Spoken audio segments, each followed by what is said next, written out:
ನಮಸ್ಕಾರ ವಿದ್ಯಾರ್ಥಿಗಳೇ, ಕಳೆದ ವಿಡಿಯೋದಲ್ಲಿ ನಾವು 4ನೇ ಪಾಠವನ್ನು ನೋಡಿದ್ದೇವೆ. ಈ ವಿಡಿಯೋದಲ್ಲಿ ನಾವು 5ನೇ ಪಾಠವನ್ನು ನೋಡುವ. 5ನೇ ಪಾಠವಿದೆ ವಿಸ್ತಾರದ ಸೂತ್ರಗಳು. ವಿಸ್ತಾರವನ್ನು ಮಾಡುವ ಸೂತ್ರಗಳು ಎಂದರೆ ಒಂದು ಸಂಖ್ಯೆಯನ್ನು ಕೊಟ್ಟಾಗ ಅದನ್ನು ನಾವು ವಿಸ್ತಾರ ರೂಪದಲ್ಲಿ ಅವುಗಳನ್ನು ಹೇಗೆ ಬರೆಯಬಹುದು ಎಂಬುದರ ಸಲುವಾಗಿ ಸೂತ್ರಗಳು. ನಾವು 7ನೇ ಯತಿಯಲ್ಲಿ ಕೆಲವು ಸೂತ್ರಗಳ ಬಗ್ಗೆ ಅಭ್ಯಾಸ ಮಾಡಿದೆ. ಅವುಗಳ ಸ್ವಲ್ಪದರಲ್ಲಿ ನಾವು ಇಲ್ಲಿ ಮೊದಲಾಗಿ ರಿವಿಷನನ್ನು ಮಾಡುವ. ಅದರಲ್ಲಿ ಮೊದಲನೇ ಸೂತ್ರವಾಗಿದೆ a + b ಬ್ರ್ಯಾಕೆಟ್ ಸ್ಕ್ವೇರ್ ಬರೋಬ್ಬರಿ a अधिक b ಬ್ರ್ಯಾಕೆಟ್ ವರ್ಗ ಬರೋಬ್ಬರಿ a ವರ್ಗ अधिक 2ab अधिक b ವರ್ಗ a - b ಬ್ರ್ಯಾಕೆಟ್ ವರ್ಗ ಬರೋಬ್ಬರಿ a ವರ್ಗ - 2ab अधिक b ವರ್ಗ ಮತ್ತು a अधिक b ಗುಣಿಲೆ a - b ಬರೋಬ್ಬರಿ a ವರ್ಗ - b ವರ್ಗ. ಇವುಗಳನ್ನು ನಾವು ಕಳೆದ ಯತಿಯಲ್ಲಿ ಎಂದರೆ 7ನೇ ಯತಿಯಲ್ಲಿ ನೋಡಿದ್ದೇವೆ. ಈಗ ಈ ಸೂತ್ರಗಳ ಮೇಲಿಂದ ನಾವು ಕೆಲವೊಂದು ಉದಾಹರಣೆಗಳನ್ನು ಬಿಡಿಸುವ ಮತ್ತು ಯೋಗ್ಯ ಪದಗಳನ್ನು ಇಲ್ಲಿ ನಮಗೆ ಬರೆಯುವುದಿದೆ.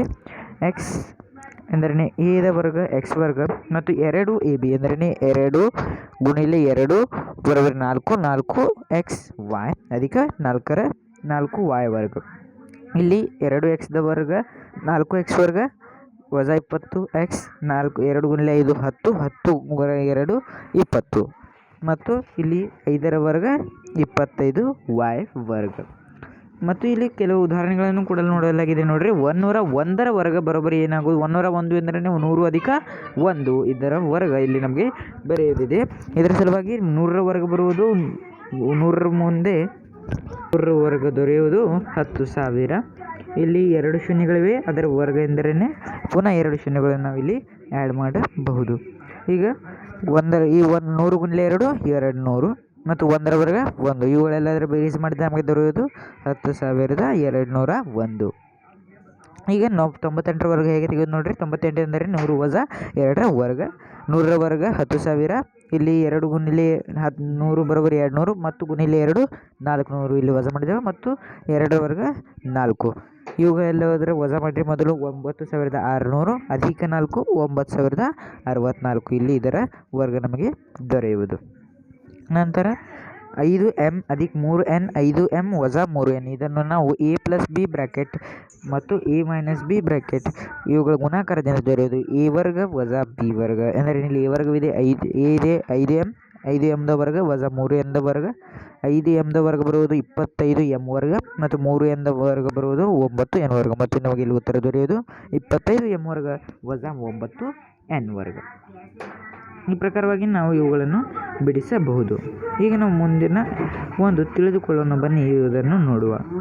ಇದನ್ನು ನೋಡ್ರಿ, ಇಲ್ಲಿ ಏನು ಕೊಡಲಾಗಿದೆ ಅಂದರೆ ಆಯತ ಮತ್ತು ಚೌರಸ ಇವುಗಳ ಕ್ಷೇತ್ರಫಲಗಳ ಸಹಾಯದಿಂದ x + a ಬ್ರ್ಯಾಕೆಟ್ ಗುಣಿಲೆ x + b ಬ್ರ್ಯಾಕೆಟ್ ಇದರ ವಿಸ್ತಾರವನ್ನು ಮಾಡಿರಿ ಎಂದು ಹೇಳಲಾಗಿದೆ.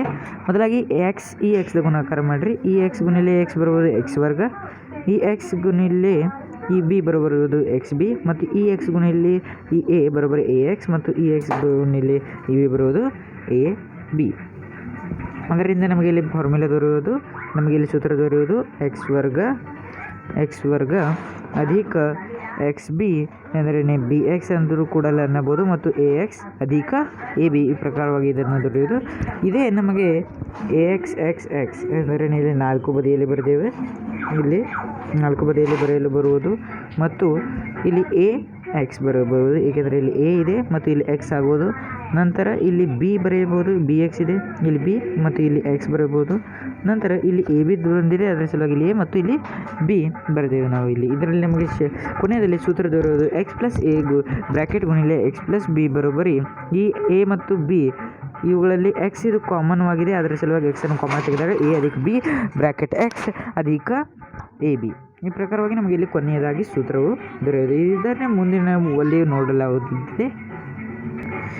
ಇದರಲ್ಲಿ ಇಲ್ಲಿ ಒಂದು ಸೂತ್ರದ ಪ್ರಮಾಣದಲ್ಲಿ ಕೊಡಲಾಗಿದೆ x + a ಬ್ರ್ಯಾಕೆಟ್ ಗುಣಿಲೆ x + b ಬ್ರ್ಯಾಕೆಟ್ ಇದರ ವಿಸ್ತಾರವನ್ನು ನಮಗೆ ಇಲ್ಲಿ ತೆಗೆಯುವುದಿದೆ. ಈ ದ್ವಿಪದೀಯ ಗುಣಾಕಾರವನ್ನು ನಾವು ಒಂದು ಸೂತ್ರದ ಸಹಾಯದಿಂದ ಬಿಡಿಸುವುದಿದೆ. ಅದರ ಮೊದಲಾಗಿ ನಾವು ಸೂತ್ರವನ್ನು ಹೇಗೆ ತಯಾರಾಗಿದೆ ಎಂಬುದು ನೋಡ್ರಿ. x + a ಬ್ರ್ಯಾಕೆಟ್ ಗುಣಿಲೆ ಎಕ್ಸ್ ಪ್ಲಸ್ ಬಿ ಬರೋಬರಿ ಇಲ್ಲಿ ಮೊದಲಾಗಿ ಈ ಎಕ್ಸನ್ನು ಈ ಎಕ್ಸ್ ಪ್ಲಸ್ ಬಿದಿಂದ ಗುಣಾಕಾರ ಮಾಡುವ ಮತ್ತು ಈ ಎ ಅನ್ನು ಈ ಎಕ್ಸ್ ಪ್ಲಸ್ ದಿಂದ ಗುಣಾಕಾರ ಮಾಡುವ. ಮೊದಲು ಈ ಎಕ್ಸ್ ಗುಣಿಲೆ ಈ ಎಕ್ಸ್ ಪ್ಲಸ್ ಬಿ, ಎಕ್ಸ್ ಗುಣಿಲೆ ಎಕ್ಸ್ ವರ್ಗ, ಈ ಎಕ್ಸ್ ಗುಣಿಲೆ ಬಿ ಎಕ್ಸ್, ಈ ಎಕ್ಸ್ ಗುಣಿಲೆ ಬಿ ಎಕ್ಸ್, ಇಲ್ಲಿ ನೋಡ್ರಿ ಎಕ್ಸ್ ವರ್ಗ ಮತ್ತು ಬಿ ಎಕ್ಸ್. ನಂತರ ಇಲ್ಲಿ ಎ ಗುಣಿಲೆ ಎಕ್ಸ್ ಎ ಎಕ್ಸ್ ಮತ್ತು ಇಲ್ಲಿ ಎ ಗುಣಿಲೆ ಎ ಬಿ ಇಲ್ಲಿ ನಮಗೆ ದೊರೆಯುವುದು. ಹೀಗೆ ನಾವು ಈ ಎಕ್ಸ್ ಕಾಮನ್ ಇದೆ, ಅದರ ಸಲುವಾಗಿ ಅದನ್ನು ಕಾಮನ್ ತೆಗೆದುಕೊಳ್ಳುವ. ಅದರಿಂದ ನಮಗೆ ಸೂತ್ರ ದೊರೆಯುವುದು ಎಕ್ಸ್ ವರ್ಗ ಅಧಿಕ a plus b bracket x ಅಧಿಕ ಎ ಬಿ. ಇಲ್ಲಿ ನಮಗೆ ಕೊನೆಯ ಸೂತ್ರ ದೊರೆಯುವುದು ಎಕ್ಸ್ ಪ್ಲಸ್ ಎ ಗುಣಿಲೆ x minus x plus b ಬರೋಬರಿ ಎಕ್ಸ್ ವರ್ಗ ಅಧಿಕ ಎ ಪ್ಲಸ್ ಬಿ ಬ್ರ್ಯಾಕೆಟ್ ಗುಣಿಲೆ ಎಕ್ಸ್ ಅಧಿಕ ಎ ಬಿ. ಇಲ್ಲಿ ನಮಗೆ ಸೂತ್ರ ದೊರೆಯುವುದು. ಈ ಪ್ರಕಾರವಾಗಿ ನಾವು ಈ ಸೂತ್ರವನ್ನು ನೋಡಬಹುದು. ಮುಂದಿನ ವಿಡಿಯೋದಲ್ಲಿ ನಾವು ಮುಂದಿನ ಬಗೆಗಳನ್ನು ನೋಡುವ, ಮುಂದಿನ ಉದಾಹರಣೆ ಸಂಗ್ರಹವನ್ನು ಬಿಡಿಸುವ ಮತ್ತು ಇದರ ಮೇಲಿಂದ ಉದಾಹರಣೆಗಳನ್ನು ಕೂಡ ಬಿಡಿಸುವ. ಅಲ್ಲಿವರೆಗೆ ನೀವು ಅಭ್ಯಾಸ ಮಾಡಿರಿ.